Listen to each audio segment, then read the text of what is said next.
Welcome to Buddha TNPSC academy. நம்ம என்ன பார்க்க போகிறோம் அப்படின்னா டிஎன்பிசி ப்ரீவியஸ் இயர் கொஷின் தான் பார்க்க போகிறோம். வாங்க பார்க்கலாம். First question, the first self respect conference held at Chengalpattu under the chairman's of.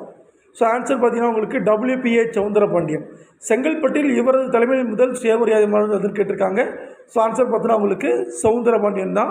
ரொம்ப முக்கியமாக சுயமரியாதை இயக்கம் 1925 ஸ்டார்ட் பண்ணாங்க. பெரியார் ஸ்டார்ட் பண்ணியிருந்திருப்பார். இதோடைய அதிகாரப்பூர்வ செய்தித்தாள் குடியரசு. நல்லா ஞாபகம் வச்சுக்கணும். இந்த மாநாட்டில் தான் பார்த்தீங்கன்னா உங்களுக்கு தங்களின் பேருக்கு பின்னால் இருக்கக்கூடிய சாதி பெயர்களை நீக்கினாங்க. பெண்களுக்கு சொத்துரிமை வழங்கப்படும் சொல்லிட்டாங்க சொல்லியிருந்திருப்பாங்க.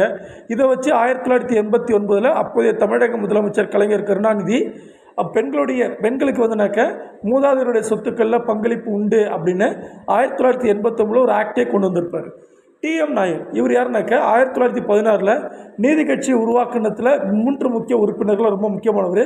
அண்ணன் பார்த்தீங்கன்னா TM நாயர், நடேசன், தியாகராஜ் சிட்டர் 3 பேரும் சேர்ந்து ஸ்டார்ட் பண்ணியிருப்பாங்க. TM நாயருக்கு பார்த்தீங்கன்னாக்க திராவிட லெனின் அப்படிங்கிற பேர் உண்டு.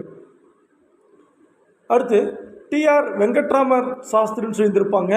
இவர் 1930 காலகட்டங்களில் ஜார்ஜ் டவுன், யானை கவுனி, கோர்ட் போன்ற பகுதிகளில் மதராஸ் மகாஜன சபை பார்த்தோன்னா உப்பு சத்தியாகிரகம் பண்ணியிருப்பாங்க. அங்கே ஒருவர் இறந்து போயிடுவார். அதை விசாரிக்க அமைக்கப்பட்ட கமிட்டி தான் TR வெங்கட்ராமன் கமிட்டி.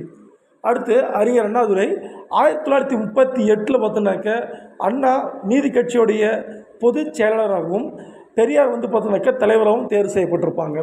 அடுத்து 1927 மெட்ராஸில் நடைபெற்ற இந்திய தேசிய காங்கிரஸுக்கு தலைமை ஏற்றவர் யாருன்னு கேட்டிருக்காங்க.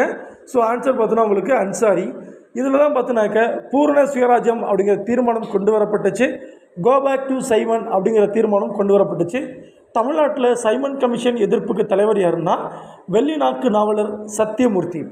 அண்ட் தென் ஃபக்ருதீன் காப்ஜி 1887 மக்கீஸ் காடு என்று அழைக்கப்படக்கூடிய 1000 விளக்கில் தலைவராக இருந்திருப்பார். இதுதான் முதல்ல பார்த்தோன்னாக்க திறந்த வழி நடைபெற்ற முதல் காங்கிரஸ் கூட்டம். அன்னி பெசன்ட் 1917 கல்கத்தாவில் நடைபெற்ற காங்கிரஸ் கூட்டத்துக்கு தலைமை ஏற்றிருந்திருப்பாங்க. இவங்க தான் first woman president. So first Indian woman president யார் தெரியுமா?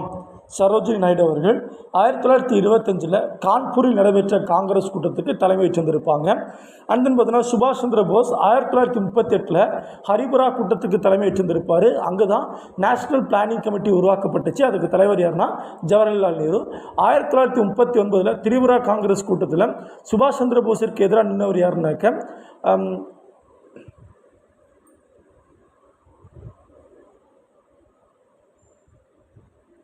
1939 திரிபுரா காங்கிரஸ் கூட்டத்தில் சுபாஷ் சந்திர போஸுக்கு எதிராக நின்றவர் யார் தெரியுமா?